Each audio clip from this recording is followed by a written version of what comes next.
je vous fais une petite vidéo. En fait, ce sera un petit tuto sur l'aménagement de la cage. En fait, on va vous faire un petit suivi de comment on a aménagé la cage des perroquets pour le camping-car. En fait, voilà, ce qui se passait pour ceux qui ont suivi nos aventures de Pâques, on a remarqué que Théo était assez paniqué parce que sa cage était peut-être un peu grande, ça lui faisait trop d'espace à gérer, trop nouveau. Et par contre, à l'inverse, les petites calopsites, elles, leur cage était beaucoup trop petite.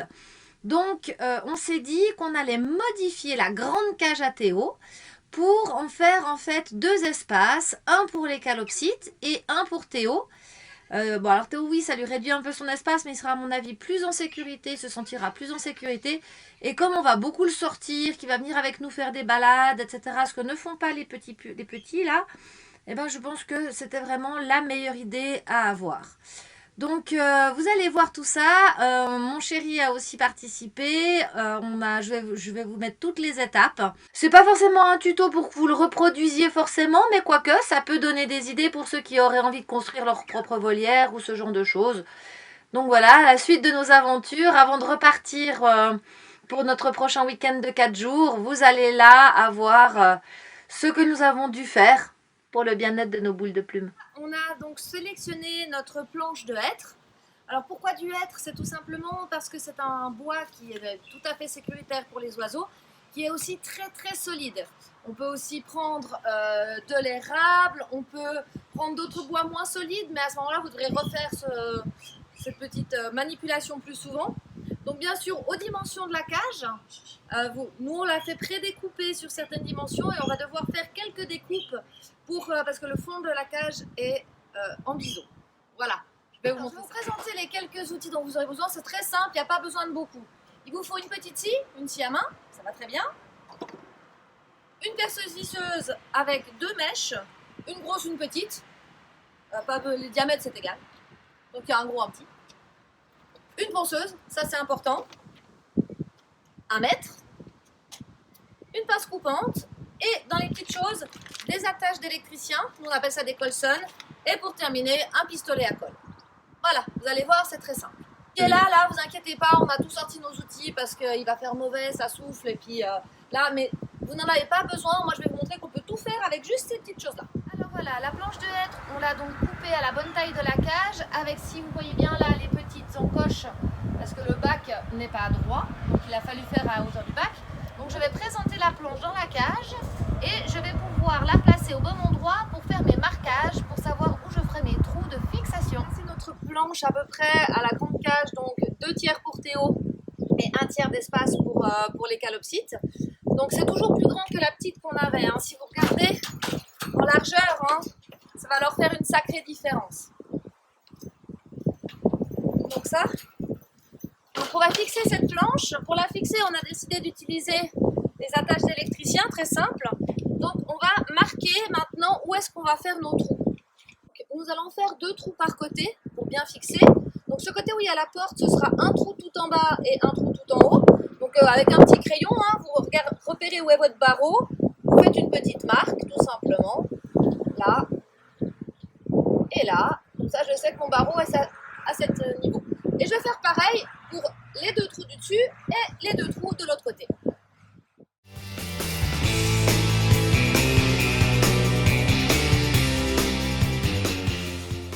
J'ai fait bien mes marquages pour mes trous, à environ 2 cm du bord. Et maintenant, j'ai plus qu'à trouer. On va faire donc passer ça à travers le trou. Donc il vous faut quand même une mèche qui soit plus large que votre colson. Moi, ma petite mèche suffit. Maintenant, vous pouvez faire aussi avec la grosse mèche. C'est pas un souci. Donc tac, là, le plus droit possible. Et on y va.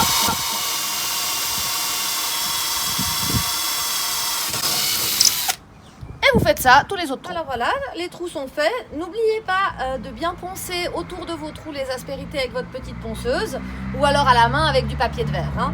C'est juste pour les aspérités, c'est important. Voilà, les trous sont faits, sont poncés. Maintenant, on va s'attaquer à autre chose. On a décidé, nous, de mettre les gamelles à cette planche de bois et surtout de faire des gamelles d'un côté Théo, de l'autre côté les calopsites pour économiser des trous. Donc j'ai choisi ce modèle parce que c'est un modèle qui est très solide en voyage, qui se clique et ça évite que les oiseaux renversent. Et en plus de ça, ils ont une spécificité pour être mis sur ces boîtes. Alors, Un rosalbin, ça fait à peu près 30 cm de haut, donc il faut qu'il soit à l'aise pour manger. Donc moi je mets mon mètre, je vois à peu près 30 cm et il faut que le bord de ma gamelle soit à peu près à cette hauteur-là. Donc 30 cm, là, et je fais un trait en bas sur le socle pour savoir où est-ce qu'il est. Je fais pareil de l'autre côté pour la gamelle d'eau. Alors j'ai fait mes petits marquages pour mes gamelles. Alors j'ai choisi ma grosse mèche qui est en fait qui doit être un peu plus grosse que le boulon qui va servir à fixer les gamelles. Tout simplement. Si vous avez un boulon de, je sais pas, de 4, prenez une mèche de 5. Et là j'ai un boulon de 7, alors je prends une mèche de 8.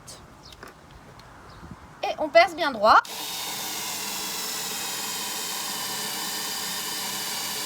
Et on n'oubliera pas de poncer. Vos trous de fixation sont faits. Les trous pour les gamelles aussi. Alors les gamelles en fait, vous voyez, vous avez le socle de la gamelle comme ceci avec le boulon qui viendra passer comme ça. Et l'autre socle qui ira se coincer de l'autre côté et qui fera verrou. Et après, il n'y aura plus qu'à mettre la gamelle dessus et la claquer. Et là, vraiment, c'est très solide, ça ne bouge pas. Votre planche est prête à être fixée. Donc, vous passez le colson dans un trou. Vous passez donc l'attache comme ça et vous serrez avec la pince là. Et puis, on coupe le bout qui dépasse. Hein, ça, c'est important. Et voilà. Et on fait les autres. Notre panneau de bois, notre séparation est bien fixée, hein, vous voyez, ça ne bouge pas. Maintenant, on va faire des perchoirs transversaux. Donc, on va en faire deux pour Théo, un près des gamelles et un au fond de la cage. Et pour les calots, on va en faire un près des gamelles aussi. Et le reste, je pense que je ferai des cordes. Mais je vais vous montrer comment faire des perchoirs adaptés à ce genre de cage. On va prendre donc deux diamètres différents, hein, pour le rosalbin, pour les calopsites. Et là, j'ai pris du sapin parce que c'est un matériel qui est moins cher, mais il est beaucoup moins résistant que le hêtre. Alors, si vous avez la possibilité de prendre du hêtre, prenez du hêtre. Et on va découper déjà à la bonne taille. Alors, nous, on va faire donc la largeur de la cage. Vous prenez votre dimension, vous présentez et vous rajoutez à peu près 2 cm et demi. C'est pour avoir un petit peu de jeu pour faire l'encoche. Voilà, j'ai fait ma marque et maintenant, je vais scier. On a coupé nos 4 morceaux. Bien sûr, on n'oublie pas de poncer les bouts, hein, toujours. Et maintenant, si vous regardez là, donc à travers la cage, nous on va faire une encoche à travers pour pouvoir le mettre à travers le barreau. On va faire les encoches. Donc moi j'avais laissé donc 2 cm de rab par rapport à la largeur de la cage. Donc on va faire une encoche sur 1 cm de chaque côté. C'est parti! Voilà, j'ai fait le premier encoche. Maintenant, vous voyez que la scie est beaucoup trop petite par rapport à nos barreaux qui sont larges. Donc, on va faire des repassages en décalant à chaque fois de quelques millimètres jusqu'à avoir la largeur du barreau.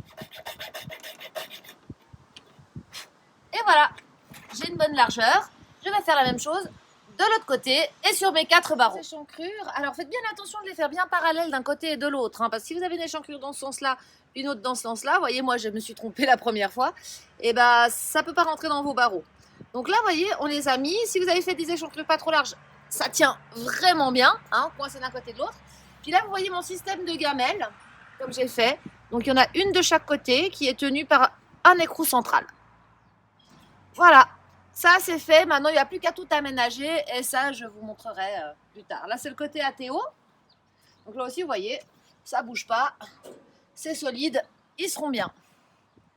Maintenant, on a un autre petit souci. Ça, c'est une cage. Alors, en fait, ça, à la base, c'était une cage à lapin. Hein. Mais pour Théo, les barreaux, tout va bien. Il n'y a pas de souci. Il sera bien content d'être dans plus petit parce que c'était trop grand pour lui. Maintenant, les barreaux ici sont beaucoup trop larges pour des calopsites. Non seulement ils peuvent passer la tête, se coincer une aile, etc. Donc nous allons construire un cadre extérieur avec un maillage plus petit pour pouvoir le plaquer contre, qu'elle ne puisse pas se blesser, se coincer d'elle, etc. pendant le voyage. Qu'est-ce que nous on a acheté? Donc on a acheté un grillage à très petit maillage. Ça c'est un grillage qui se met dans les jardins suspendus pour éviter les rongeurs. Donc c'est solide, c'est anti-rouille. Et puis surtout, ça va être assez facile quand même à couper avec juste une simple pince coupante. Il nous faut des petites baguettes de bois. Alors nous, c'est des baguettes de 2 cm de large sur un demi-centimètre d'épaisseur pour faire le cadre. Et un petit peu de pistolet à colle, ça c'est pour faire tenir le cadre. On en mettra très très peu, juste quelques gouttes. Vous allez voir, c'est pour éviter les vis Et puis en plus, comme c'est pas accessible aux oiseaux, il n'y a absolument aucun risque. On a décidé donc de faire ce cadre avec nos petites baguettes pour commencer. Donc nous, on va pas faire de toit parce que dans le camping-car, le toit de la cage est vraiment appuyé sur le toit de la capucine. Donc il n'y a aucun risque qu'il puisse se coincer quoi que ce soit, ni passer la tête, ni rien. Donc on a 3 faces à faire, celle-ci, celle-là et celle de derrière. Alors pour celle-là, on prend la première petite baguette, on va faire le cadre. Donc on mesure en fait la largeur. Là où tu la portes, on mettra de la ficelle, quelque chose, mais la largeur complète. Tac, une fois là. Et on va découper donc 2 de cette largeur. Ensuite, quand vous avez vos 2 morceaux, vous les présentez et vous mesurez la longueur qu'il vous faut entre les deux pour pouvoir faire encore vos 2 petites baguettes dans ce sens-là. Et vous mesurez. On va maintenant découper dans le grillage la taille du cadre exact et on va le placer à l'intérieur. Déjà découpé donc à la bonne largeur. Maintenant je vais découper la longueur. Donc je regarde par rapport à ma baguette et je vois que ça va jusqu'ici. Je marque mon grillage, vous voyez, tout le long. Et je vais découper encore ce bout-là. Là, on a découpé à la bonne distance, donc on présente. Et maintenant, on va en fait faire en sorte que le bord de ce cadre ne soit pas dangereux pour nos oiseaux. Donc, on va le coller à l'intérieur.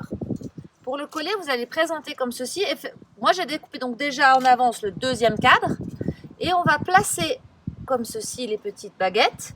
Et on va mettre des points de colle chaude pour que cela tienne. Alors j'ai fixé mon grillage avec des petits serre-joints juste histoire que ça ne bouge pas. J'ai bien centré mon grillage par rapport à tout ça. Et maintenant, avec le pistolet à colle, je vais coller. Alors, il faut aller assez vite, hein, parce que la colle, ça... Alors, tac, on en met bien sur le rebord, tout le long de la baguette. Là, c'est très chaud, donc faites attention à ne pas vous brûler.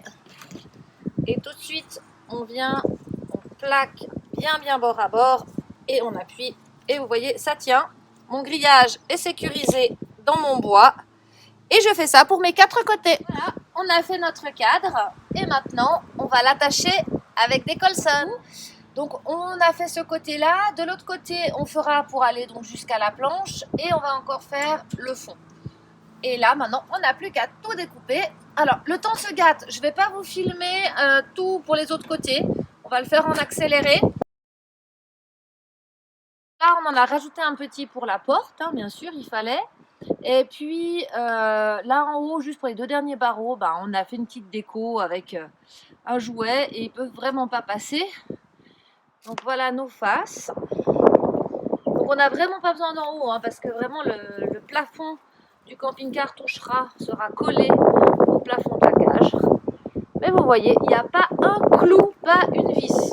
C'était vraiment ce qu'on voulait. Pour éviter qu'ils se blessent. Voilà. Maintenant, je n'ai plus qu'à aménager tout ça, tout mettre ce qu'il faut, les gamelles, les jouets et tout. Et je vous montrerai quand ce sera terminé. On a enfin terminé. La cage est dans le camping-car. Tous les jouets sont aménagés. On a encore tous les comestibles à mettre. Hein, l'eau, les graines et puis les pierres minérales, les os de sèche, tout ça. Mais ça, on fera juste avant de partir. Donc, je vais vous faire visiter. Hop. Commence par le côté à Théo. Donc voilà, les petits jouets, les perchoirs, tout est en place. Et ici vous avez le côté des calopsites. Voilà aussi, tout est en place. Et bon, une petite échelle, les petits perchoirs. La cage est enfin donc terminée, vous avez pu en faire la visite guidée. Donc il manque quelques petits essentiels qu'on ajoutera juste avant le voyage, donc qui sont les eaux de sèche, les pierres minérales, ce genre de petites choses-là. Hein. Et puis on vous fera bien sûr le suivi le premier jour de notre départ sur comment ils vont apprécier leur nouvel environnement. Ah mon choupat. Et tu vas voir ta nouvelle cage? Mais oui, tu vas voir ta nouvelle cage. Ah mais c'est que pour le voyage. Oh oui. Oh oui. C'est mon petit bébé d'amour. En tout cas, si vous avez aimé suivre un petit peu nos déboires bricoleurs, à ce moment-là, ben, vous pouvez mettre les petits pouces. J'aime bien ça. Le partage aussi, si vous pensez que ça peut être utile à d'autres. Et évidemment, hein, si vous n'êtes pas encore abonné, il n'y a rien à perdre. Alors abonne-toi, comme ça tu verras toutes nos aventures. Allez, à très très vite! Plein de bisous.